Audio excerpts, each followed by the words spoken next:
Alright,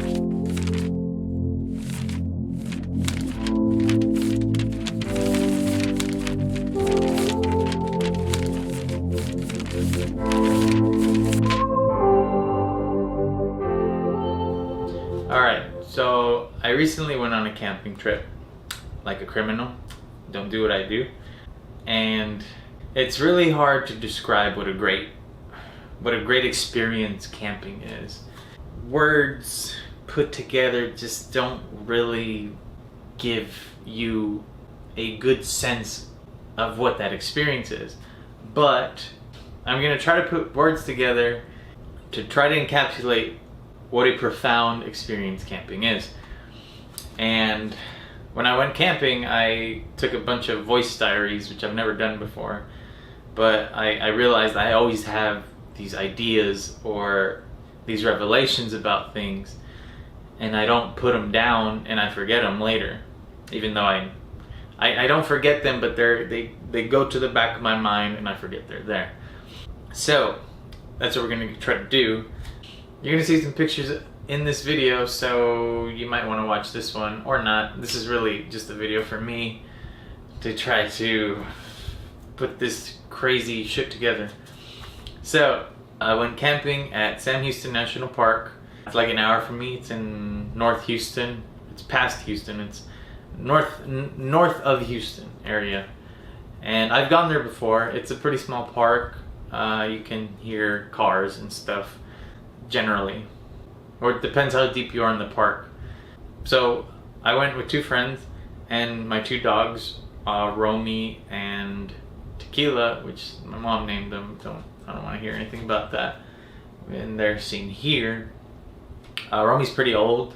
I really thought he was going to die last year, but he's still here and he could still hold his own camping. So I wouldn't take him to Colorado, something mountainous. His hips and knees just, he can't do it anymore. But this was Tequila's first camping experience, so that plays a role into my total experience, which is why I'm telling you about it. So I get there, I drive up to the trailhead that takes you into the park, and I see posted, no camping allowed due to COVID-19. And so I'm like, this is what, 4 o'clock in the evening, and I'm just like, shit, I only got like 2 hours of sunlight. No, this was 5:30.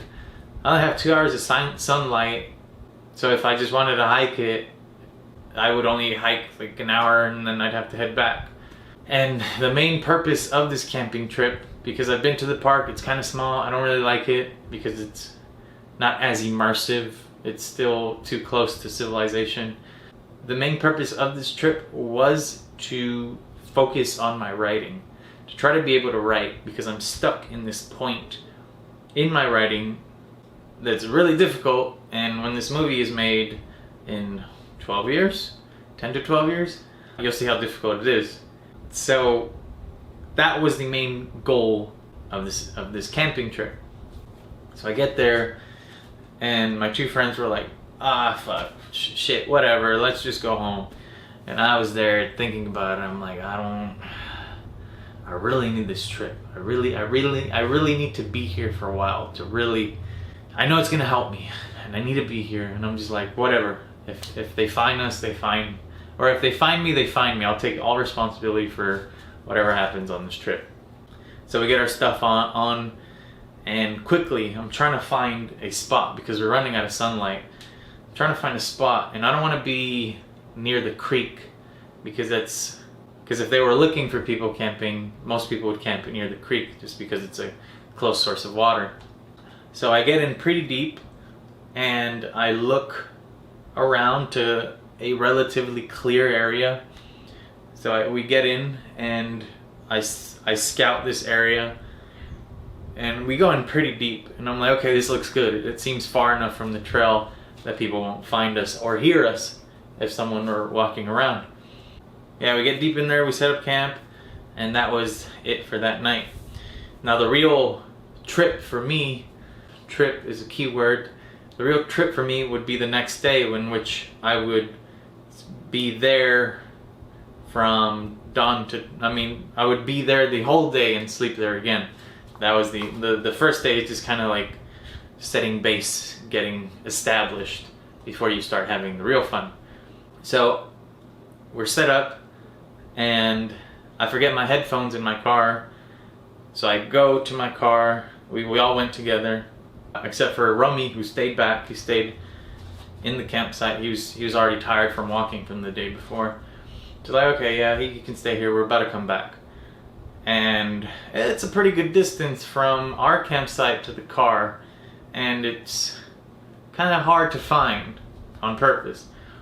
So we're almost to the car, and my friend behind me says like, hey, your dog's here. I'm like, what?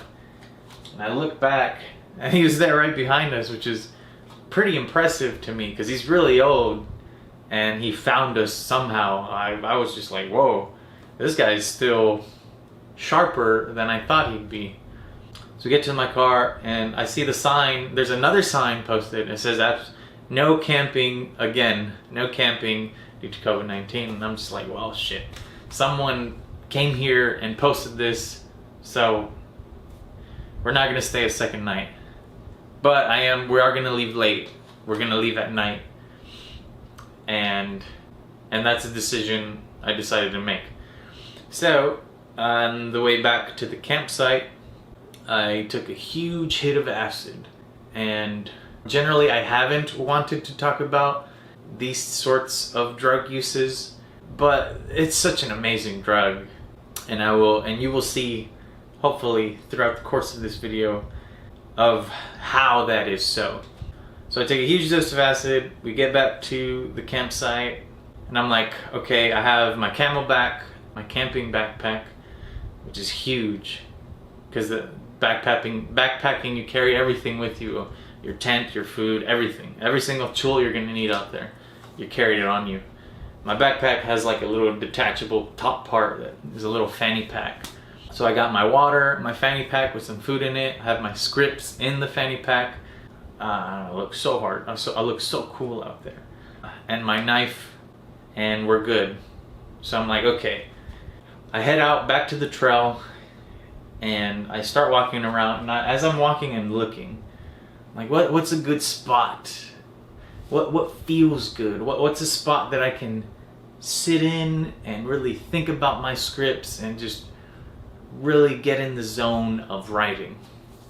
So I'm looking, and for some reason, this whole trip, I've had the story of the Buddha on my mind, just the back of my mind. So what I was trying to find was a tree that was pretty clear, that was lit up by the sun, and I would sit under the tree like the Buddha and just think about my scripts and hopefully write something. Because if you don't know the story, the Buddha sits under a tree, and that's where he achieves true illumination, at the base of the tree. It's a long story, I'm not gonna get into it in this video. But so I'm walking, acid's kicking in, just like, nah, this seems right, but let's keep walking, and let's keep looking. I'm like, this might be good, but and so I finally find a spot, and it's a log. Okay, it's a dead tree. It's a really big log, and here, let's do it this way. It's a really big log, and one end of the tree is illuminated by the sun, right? This end is not. So this end is lit up by the sun, and it's pretty much right at the end. So the canopy was just right, the tree canopy, to let the sun in through this, to this area. So I looked at it, and I'm just like, huh, I think that might be it. So I head over there with oh, by the way, I'm just with Tequila. Rummy was too tired, he didn't want to leave camp. He stayed back with my friends. So it was me and Tequila, and it was, to get to this log, it was pretty steep. Because it comes down into a creek, which is dry, but it comes pretty steep down and then back up, and then it's on the other side. So I go there and I sit on the illuminated part of the log, and I sit, and I'm just in observance of everything. I'm listening to all the birds, I'm just looking around, just really absorbing the whole environment. And I remember I looked down, and there's a butterfly that blends in because there's dead leaves everywhere. There's a butterfly whose pattern looks just like dead leaves, and it closed and opened its wings. That's the only reason I saw it. And I was like, huh, cool. And there's just birds and insects everywhere, and I'm looking down, and there's just life everywhere. There's just so many layers of life, you could say. Just everywhere I look, there's something alive, which is a very different environment than the one we're used to. From the top of the canopies with birds in their nests, and birds flying around, and birds picking off berries from the top of the trees, to the mid-level where I didn't see any woodpeckers, but I heard them, and just so much life that you really realize, you really see a lot of truths there. There's a lot to absorb. And so I'm just sitting there, and I'm starting to absorb these things, and I'm looking around, and behind me there's a red plant, which I have a picture of. There's a red plant, really red, like it stands out. Hey, like this shirt, like it stands out. Everything's green, but there's this big red plant that's just vibrantly red. So this plant wants to be seen, so I'll oblige. I walk to the plant, and I come up to it, and I look at it, and it seems like a foreign thing. It doesn't seem like it should fit there. In a weird, because it's so red, it's so vibrant. I don't understand why. It's red for a reason. It wants to be seen for a reason, and I don't understand why. And I wasn't sure if it was to detract things from eating its leaves, or was it to attract bees to pollinate it? I don't know, but it wanted to be seen, so I looked at it. But the point is, I'm asking these questions to myself. I'm really thinking about these things that I generally don't think about.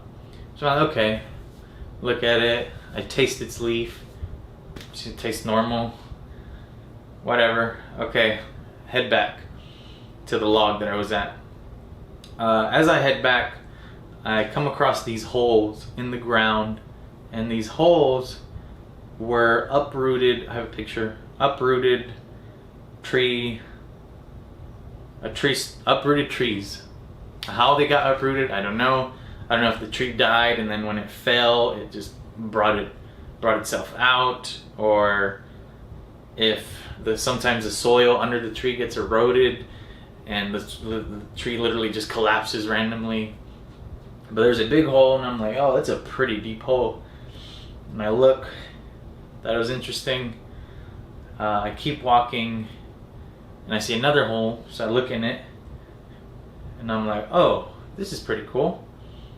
So as I'm looking in, I see a spider web, which I have a picture of. And in this spider web is 1,000 particles of pollen suspended in this web. So when you really look at it, if you're looking at the picture, it looks like a small universe, right? And I remember Joseph Campbell talked about an old Navajo saying about the pollen path. The pollen path, much like the Buddha sitting under a tree, is the path to illumination.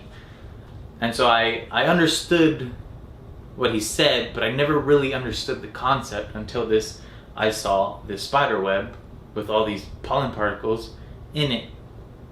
And so I'm like, oh, the Navajo, they looked at this, and they looked up at the sky and noticed that these two things look the exact same way. So the way the pollen path, I guess you could say, saying goes, it says, beauty before me, beauty behind me, beauty to the right of me, beauty to the left of me, beauty above me, beauty below me. I'm on the pollen path. And I understood that, but now seeing it, I really understood it. And if you've seen other stuff, I'm always talking about the center. You always want to be in the center. If you hear that, it really describes someone that's in the center. It's like beauty here, beauty everywhere else. I'm here, I'm in the middle, I'm in the center, I'm in the pollen path. And I understood why they used pollen as the image to tell that story, to portray that concept. So I see that, I get back to the log, and now by this time the sun was at this part of the log. It moved down a little. So this log has its own story now. This log, I did not realize, sat east to west. So as the sun would come up and move around it, the part of the log that was illuminated would move down the log with it, if that makes sense. So the sun's going around it, the log is like this, so because there's canopy, the light beams come in at different angles. And so as it comes over, it's illuminating a different part of the log. And I'm like, oh, this is interesting. So I went to sit at the newly illuminated part of the log. I sat there, and something was stabbing me in the stomach, like a thorn. So I look and I pull out the seed, really interesting looking seed. Here's a picture of it. I don't know the name of it. I've tried looking it up, but it's so straight. It's very straight. It comes at a triangle, and at the tip is a small barb. There's a small barb. So it's a triangle with a small barb. And no matter where I stick it, as you can see in these pictures, it's sticking perfectly straight out. Just straight. I'm like this, it's straight. Everywhere it's just straight out. And I merely push it, and it's stuck in my cloth. I'm like, this is a really interesting seed. And as I'm looking and looking, it reminds me of an arrow. And the more I thought about it, I'm not sure, but it's an idea. I think that primitive man got the idea of arrows from this seed, because this seed it's stunningly just so close. It's a mini arrow is what it is. And I've never really thought about, well, when humans were developing, where did the idea of an arrow come from? I don't like the ideas like that. They don't just pop up. They don't. There's generally there's a, let's say, a natural inspiration for these primitive technologies. It's more than like, for most things, man saw something in nature that inspired them to mimic a tool for themselves. And I have no idea, but what it feels like to me is that seed, that specific seed, is the inspiration for arrows. Don't know if that's true. It feels good to believe it's true that I made that revelation. I don't know. So I sat down on the log, and Tequila's young. She's 1.5 years, so she's still really energetic. And she's jumping around the log, and I'm trying to observe, and I'm just like, hey man, chill the fuck out. And she's jumping around. And this log has patches of bark on it here and there, but for the most part it's stripped. And she's jumping around, and she hits a patch of bark and strips it off. It comes off the log. And under the log was, as you can see here, a scorpion just tucked away, hiding. And I was sitting right next to it, and I was just like, holy shit, there was a scorpion right next to me the whole time, and I had no idea. There's a metaphor there where there's important, critical things like a scorpion right in front of you, but you just can't see it because there's a thin little veil blocking your vision from it. And once you look past the veil, then you can see it. Draw whatever metaphors, because there's plenty from that. Discovering the scorpion and sitting on the log, I've made a bunch of revelations in that moment. So when I initially sat on the log the first time, before I saw the red plant, I remember looking around at all the life around me, and looking at the log and thinking, and seeing like ants and flies and just all of these things interacting with this log. And I remember thinking to myself, if I really wanted to know what was in this log, I would have to cut it in half to see like all the termites and grubs and beetles that are in it. I remember thinking that. Now, I wasn't going to do it, but I remember that was the first thought that crossed my mind. So returning to the log, I realized because the sun moved, it was illuminating a different part of the log. I was discovering different things that I didn't think were in that log, where the sun where that was being illuminated. So as the sun was going down, I was discovering new things about the log, which is the great metaphor of what the sun is. And I realized at that moment, oh, there's some weird part of the human psyche that to initially understand something, you want to destroy it for whatever reason. As in, I wanted to cut that, well, I didn't want to. I thought about cutting that log open to see everything in it, when really, if I just waited and looked at it, I would have seen everything in it without having to do that. And on this log, also, what I also noticed, it had little holes because there's a bunch of insects that, I don't know which ones they are, but they drill little holes. I don't know if they use it for shelter or they're trying to pick out grubs or whatever. But in one of these little holes, which you'll see a picture of, there's a little plant sprouting out.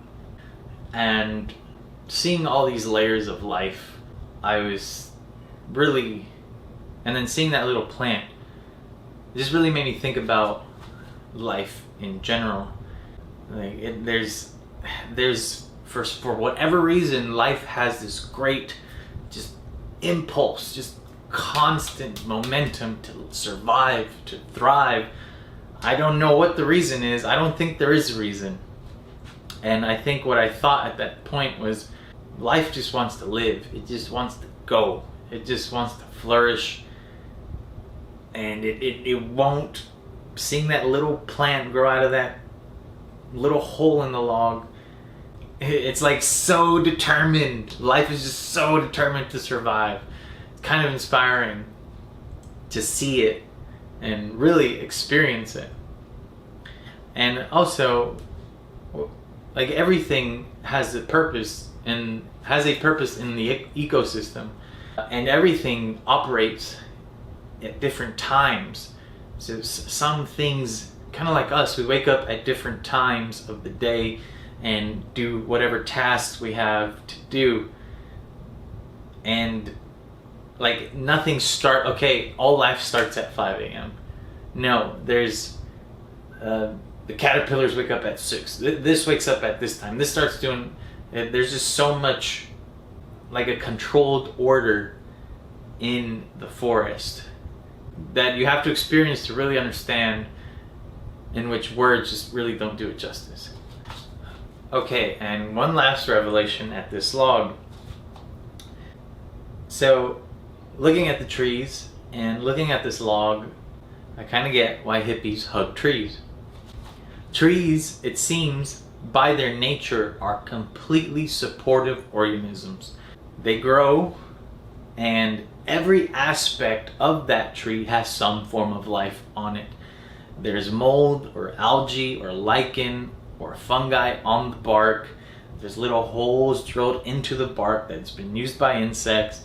The birds are using the canopy for their nests. The pine cones fall off and termites eat them. It's just a host of so much life on one tree. And then when the tree dies and it falls over, it is still an incredible host of life for that tree. Then you're getting ants and beetles and termites and worms and just everything. And then you still have lichen and mold and fungi growing on the tree. And now the tree is a host for other plants, as I saw in the little hole that had the little plant growing out. So trees completely, if life were a movie, the best supporting actor you could ever have are trees. And I get that whole hippie, you gotta love Mother Nature, man, you gotta hug the trees. I get the concept of where that comes from now. Okay, so by this time I'm getting pretty hungry. I've already been out from camp like 3 hours, and this whole time, I'm exploring, I'm turning shit over, I'm peeling off bark and looking at it and just really messing with my environment to discover it. And so on the way back, I see this branch. I think it was in the sun, I don't quite remember, but I picked it up, and on this branch, I don't know how many types of lichen, I don't know how many types of mold and fungi, but the branch stood out to me because of a certain fungi, which is here, which there's a picture of. And I remember looking at it and I'm like, this is, because they're all curly, you know, they're like little curly tails coming up.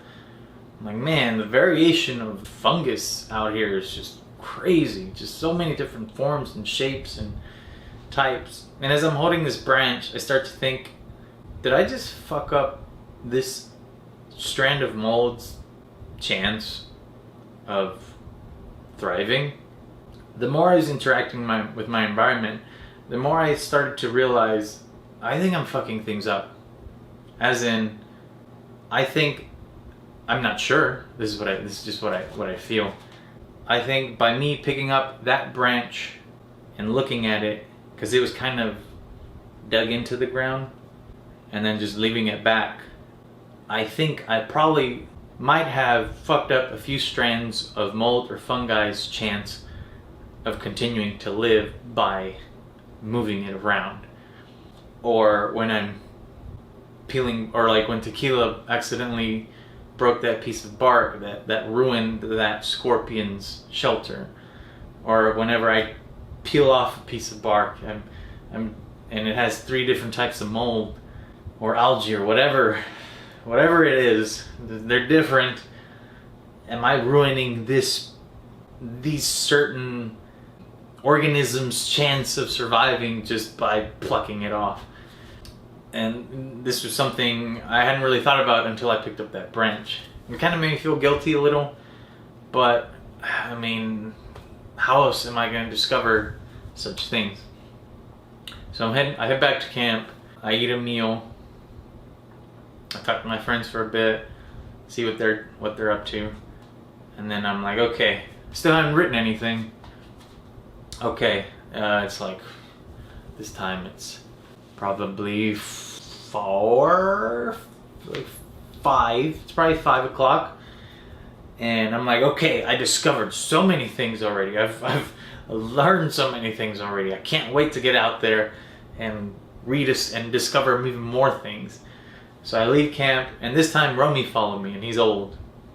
I leave camp, and I'm just like, it's a little different now, the mood's different, and I'm trying to be in the mindset that I was before of, ooh, I'm gonna sit down, I'm gonna learn things, I'm gonna write, I'm gonna do this. Because the sun's going down now, it casts a different light. It's the same amount of light, but it's different. There's a different ambience in the air by the evening sun rather than the morning sun. And so I'm looking around and I'm trying to like find the right spot again, and I'm like, none of this feels right. So then I head back to the log that I was at. I'm like, oh, let's see, maybe the log is gonna do it for me again. And I get there and I'm just not feeling it. It's not the same energy. And also I couldn't cross it because Romy, my dog, was with me, and there's no way he can make it down unless I carried him. There's no way he can make it down and up of the steep creek. So I'm just like, what do I do? I don't know. So I start heading back on the trail, and I start walking, and there on the trail, it's kind of late. There's not a lot of people around. I ran into a few people during the day. On the trail there was another log, dead tree, that was cut in half to make room for the trail. So I'm just like, hey, let me sit here and just really think about what to do. The mood's completely different. All the energy is gone. There's less birds chirping. There's less insects flying around. There's less buzzing. It's just quieter. And in some weird way, the light, even though it's the same amount of light, had like a darker hue. It was like a darker yellow rather than a brighter yellow. So the whole mood was different. It was completely different. And so I'm just sitting there and I'm like, well, let's just enjoy this moment. And so I'm sitting there with my 2 dogs and I start having different revelations. Well, first, I look to my right and I pull off another piece of bark on this dead tree and I look at it, and here's a picture here. And you know, I've seen these holes, but I never really looked at the hole. And so I'm looking at this little hole in this piece of bark, and it's a perfect circle. The circle is just perfect. I can't draw a perfect circle to save my life. Yet whatever insect made this circle made it perfectly, and it's weird. And then of course there's 2 or 3 or 4 different types of mold, fungi, lichen on this little piece of bark. But then it's hard to see in this photo, but when I really looked at the or I guess mold, I'm not sure, or the fungus on this bark, and really looked into it, it looked very dusty and particleized, and it had like a swath to it. And as I looked at it, it reminded me of like a nebula or space dust, because it was very dusty, but very, I couldn't help but think of some gassy cluster in the universe that would look just like this if you zoomed out enough. So I'm like, these universal principles are just constantly, you're being bombarded by them, but you have to look and you have to really see it, and you have to be open to seeing it. And so, okay, I put this piece of bark down and I'm just sitting there and I'm looking, and something else I realized is I was on nature's time. Nature was governing everything. I had no choice but to put myself into, you could say, into accord with nature. Me and nature were synchronized. In the morning, I was cheery and, cheery and energetic, and I'm gonna do this, I'm gonna do that, just like the sun, just like all the birds and everything. And the evening was more calmer, relaxing, easier. It wasn't depressing. It wasn't that. It was just, it's a strange mood that it puts you in. And I realized I was in accord with nature. In response, my dogs were in accord with me, because we were sitting there, the 3 of us, and we're looking, and we're both just attentive and looking. And here's a picture. We're both attentive and looking and just observing, and we're both just like listening, because there's so much depth of sound, because so many things are making noises, things you don't usually hear. And so we're both just like, just looking around, just absorbing it, just attentive. And I start to think like, this is a great moment. Me and my dogs here in this environment together, making this experience, having this experience together, being in this moment together. Because I know, like, the German Shepherd might die in a year, the Weimaraner, they usually live to around 12. So in 10 years, this is going to be a great memory. And at that moment, I was present. I was present in the moment. And I realized, the evening is for reflection. So the morning was for discovery and action, and the evening was for reflection and some other word I can't think of. But I'm just like, okay, the sun's falling. I guess I'm gonna try to write. I haven't written anything at all. And so I put on my headphones and I put on my go-to soundtrack to write. It's from the movie Ad Astra. It's the soundtrack to the movie, and it's really the first song called "To the Stars." So I put it in, and I'm just listening to it, and because the movie's about space, I realized I haven't looked up this whole time that I've been here. I haven't looked up at the trees. I mean, kind of, but not really. So I look up, and the view's awesome, and there's a picture, and the trees, the tops are so rubbery. I'm looking at the base of this tree, and I'm looking at the top, and it sways so much that it looks like it's gonna fall. So it's tripping me out. I'm like, this tree's gonna fall, and I look at the base and it doesn't move. There's a lot of metaphors there that I haven't thought about. Here's one: wrestling. You want a good strong base, no one's gonna throw you. In talking about accordance, being in accord with nature, it's something that is not found in modern society. It just cannot be replicated. And it's unfortunate because it's a great experience. You have a greater understanding and respect for nature, and as a result, for your own life and your own being.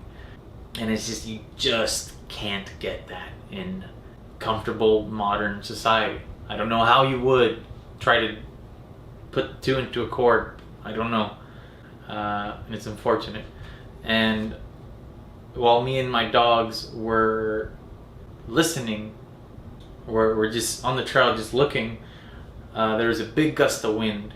It blew all the trees pretty hard, and a branch fell and hit the ground, and Tequila barked as if perceiving it as a threat.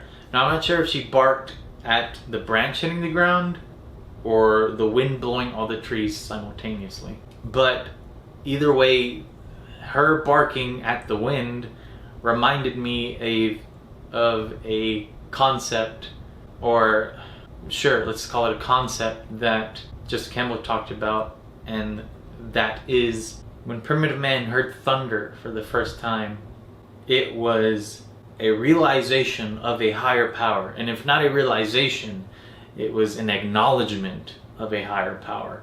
Because chimpanzees in the wild, whenever there's a thunderstorm and they start hearing these noises, which has also been theorized that this was the initial voice of God, when they hear a thunderstorm, they get together, the tribe gets together as if they're fighting another chimp tribe, to perceive it as a threat. So there's an acknowledgement that there's something there that they're going to try to fight.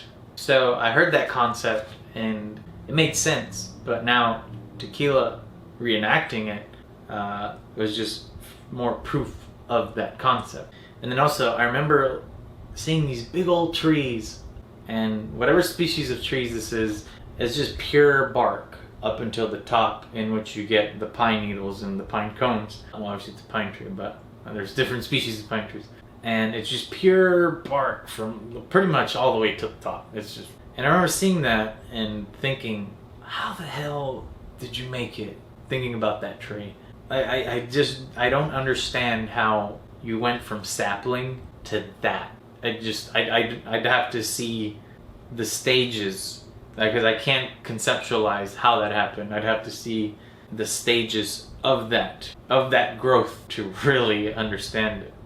Okay, and so after that I left. I walked more along the path. I sat down at another log on the path further down, and I pulled out my scripts. I just couldn't write. I haven't written anything, and the sun's about to go down and we're about to leave, and I have not written anything on my scripts. And that's okay. The creative process is weird. If the inspiration or the mood isn't there, it's just not going to happen. So I'm like, okay, let's just head back to camp. I'm gonna eat one last time. We're gonna make a big old fire and then head out. And as I'm walking back to the camp, I see, which I've seen this tree multiple times, but not until this last time did I realize what happened to this tree, which you'll see here. So this tree got hit by lightning, and I didn't quite get it until I really studied it. I don't know if you can tell, but all the bark just exploded off of this tree. And I had the idea of lightning, and it's the only tree that looks like this in the area. Yeah, so I noticed it was hit by lightning because there was pieces of wood at its base that were charred. Anytime I see charred wood, I just think, oh, a wildfire happened. But this was the only charred wood around, so when I really studied the tree, I was like, holy shit, this tree got hit by lightning. Pretty cool. And that's pretty important, but I'll explain that later. So I get back to camp, I eat, we build a big old fire, we make s'mores, and out there it's pretty far from big cities. You get some darker skies to see more stars. Nothing spectacular, but you do see a lot more stars. And so I remember I was looking at the fire and I was looking up and I was like, wow, just from the few stars that I could see, I was just like, wow, back in the day, a master navigator could look up and figure out where to go. He could be like, I don't know where I'm at, I'm lost. And you look up and you're like, oh yeah, I gotta go this way. Pretty cool. It's hard for us to understand because we don't see stars anymore. And it's hard to conceptualize something you have no idea about. And then I remember seeing the North Star, which isn't really north, it's more like northwest. I remember seeing it and it was really bright. It's really weird. It looks fake. It looks like a big old flashlight, like someone's holding a flashlight on top of a tree. It looks like that. It's so bright. It's weird. I remember seeing it like, oh, that's the North Star. And so we build the fire, we kill it, since we're about to leave, and we put out all the embers, whatever's lit, and we kill the fire. And I'm like, okay, we packed everything up, time to go. So, alright, so I'm going to tell you how to get to our camp. So to get to our camp from the trail, you go straight in. Once you hit that lightning struck tree, you go out. Once you hit, because there's different landmarks, you have to make landmarks in your head. Remember there was a big old ant pile, the weird looking tree, which was the lightning struck tree. Just different landmarks in your mind of where to go, of how to navigate yourself to the camp. So you go straight in, you go to the left, and then you go to the right, and then you go to the left again, and our camp is there. Right? But at night, you can't see anything. Everything looks foreign, nothing looks familiar, and you lose all sense of direction in the forest. So you might think you're going straight, but really you're like going to the right or going to the left, or a completely different course that you don't intend to go. So I'm like, okay, I've walked this trail a bunch of times already, and so I lead us out. I'm in charge, I'm leading us out. I know how to navigate. Been walking for a while. None of this looks familiar. And then I see to my right, a little far off, not too far off, the lightning struck tree. I'm like, I should have been approaching this thing from the left, and now it's on my right. I'm like, oh, okay, well, at least I know where we're going now. Alright, I just know from the lightning struck tree straight out, and that's the trail. And so I'm like, okay, I know where we're going. So we're walking straight out, walking and walking and walking. And I'm like, I've been walking for a while. Still walking and walking and walking. And then I run into like a little marsh, it's just water sitting on top of grass. You know, it's not deep or anything, but it's nothing I've ever seen on the way to the trail, to the camp. So I'm like, okay, I think we're lost now. And I lost us. And so the other friend, he's like, let's just start walking this way. And I'm thinking, there's no sense of direction here. We could be walking in circles all day or all night until the morning. That's a completely possible thing. So I was like, hold on, let me recalibrate. Let me try to figure this out. There's a little bit of anxiety, there's a little bit of fear, and I'm looking around. I put a constellation in my head before I left camp, and I'm trying to look for it, and it all moved. It all moved. I'm a fool. It all moved around, and then I try to find the North Star, and I find it. So at the campfire, I remembered my position in relation to the North Star, in relation to the trail. So when I was lost, I found it, and I remember, okay, I was facing this way, and so the trail should definitely be this way. And so I was like, all right, let's walk and see. So we walked, and we eventually found the trail, and we took the trail out of the woods and made it home that night. So that's pretty much all of the camping trip. Quite a bit of stuff. And the trip was only good. I only learned so much from the trip for many reasons. Not just the drugs. The trip only came out the way it did because of these factors. If I did not take my Weimaraner, I would have had a different experience, because she uncovered the scorpion. So there's a learning experience there, because she was there with me in that particular experience. If Romy in the morning came with us if Romy came with us in the morning adventure, I would have not have sat down at that log and learned what I did, because I wouldn't have crossed into the creek knowing he couldn't do it. I would have found a different spot. If COVID-19 wasn't the shitty shit around, I would have picked a different camping spot. I would have camped somewhere else. I probably would have gone, no, it's too cold. But I probably wouldn't have taken this trip at all, or I would have, I don't know. Or if that plant wasn't red and I didn't see it and I didn't go look at it, didn't physically go up to it, I would have never learned about the Pollen Path, and I would have never seen that arrow seed thing. Or if I just left my headphones in the morning in the car, I probably would have never looked up the whole trip, because of the inspiration from the music about space to look up. And I would have never seen that lightning struck tree if not for COVID-19.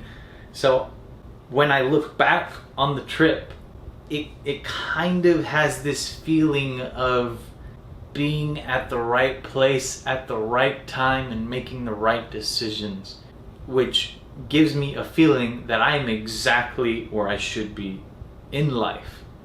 That everything that I did and learned, that was presented to me, was only presented to me because I was in the right spot at the right time and made the right life decisions. So all of these factors had to be present for me to have the experience that I did, and I'm grateful for that. And I put myself, I did it by feeling rather than a very hard line, I have to do this and this and this. I just let it go in a weird way. There's this concept that Joseph Campbell talks about called follow your bliss. And when you follow your bliss, when you follow, you could say, your dream, whatever you're wanting to do, what you really want to do, things seem to just fall in your lap that give you assurance that you're exactly where you should be. And this whole experience, it keeps reminding me of the Buddha story. That was like the present prevalent thing, or you could say tone of this experience was the Buddha story. Because when the Buddha finds illumination and he gets up from the tree and he looks around just like, holy shit, I can't believe I found illumination. He looks back at the spot where he was sitting, and then he moves and he looks back at the spot where he was looking at the spot where he was sitting. And at that moment he says, this cannot be taught. And it's very true to what I experienced. What I experienced was so profound and so beautiful. And I put, I don't know how long this video is, an hour? This probably video is an hour long. I try to put it into words, but the words do not do it justice. The words do not make you feel connected and into accord and in accord with nature. You have to experience that. And all of those things, all these truths that I discovered have to be experienced. So the camping trip, so the whole video is a sham because this cannot be taught. But I think it's a good sliver of an insight into what it is to have to discover such great truths. When I went home that night to sleep, I was constantly hearing bird calls and the crickets chirping and just the insects buzzing.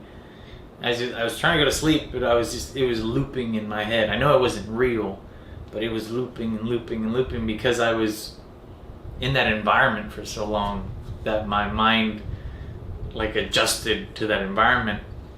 And so I remember thinking, this is awesome. But also, I have a friend from the gym who told me, because he was in Special Forces, he told me traumatic stories that he has. But also, if you think about the opposite end of that, or what you would think of the opposite end, is a really terrible traumatic experience in which, let's say, you're hearing people being tortured and screaming all the time, and once you get out of that environment and you go back to normal life, when you would go to sleep you would still hear those things. So I learned that from this beautiful experience. And oftentimes we think this beautiful experience is over here and this terrible event is over here. They're on opposite ends of the spectrum. But a better way to look at it is that they are on opposite sides of a coin, is a better way to look at it. Because the stimulus was received, right, of the beautiful experience. Or the stimulus was received of the traumatic experience. But both of them resulted in the same thing, in that I had recurring, my mind was still in that environment even though I wasn't there anymore. So really it's really a flip of the coin, and whether or not you get a beautiful or traumatic experience just really depends on the flip. Oh, and I didn't write anything, but I know that the whole experience, the entirety of it is going to help me, which it already is. I camped. This has already been like a week now that I went camping. It's already helping me progress in my writing. Even though the goal wasn't met there, it was met later because of that event. And also something else I realized is art and business, they do not mix well. Because business, you have deadlines, you have to do this, okay, you gotta turn in this project by this day. And me being the artist bro that I am now, I went to the forest to write. That was my main goal into going into this camping trip. And I didn't write a goddamn thing. And if you look at it without all the context, you're like, man, that guy's a fucking bum. He's like, I gotta go on this trip, I gotta write. And then I go on the trip, man, I didn't write shit, bro. I didn't do shit. I just looked at the trees, dude. And the biggest factor in me believing that, or feeling that this whole thing was orchestrated by myself because of the right spot, that I'm on the right path in my own life, is the lightning struck tree. In mythology, the three sources of illumination to primitive man were lightning, fire, and the sun. That was it. So these sources of illumination always represent truth in mythology. Whenever you see any of these things in a story or in a picture, you're like, oh, these guys are speaking some truth in some form. And the fact that all three were present on my trip really concretizes the idea that I'm where I'm supposed to be, because there was so much discovery on this trip, and all three forms of the imagery of discovery were present. So yeah, mind-blowing stuff. This experience was just like one of those things I'm always going to remember. And the value of that is more than anything. Of memories that are just like, wow, that was a great time. I'm always going to remember that. That supersedes almost everything else, honestly. I've always had the notion of fulfillment would come from success, or making money, or having a lot of women, or, perishable pleasures, physical things. But what it really is, it's experiences like this, memories that I'll always have, that I'll be like, man, that I look back on and just think, man, that was a great time. So go camping, I think. I don't know. You guys, everyone probably only watched 2 minutes of this and then got the fuck out. So look, my social media, I'm not posting anything right now. I'm just lazy. I'm drowning I'm really deep into my writing, so it's really hard to focus on anything else. I'm gonna make a video about the creative process later. So yeah, you guys stay safe and don't break the law like I did, or break the law. I don't know. Wherever your path leads you, just take it. Just do it.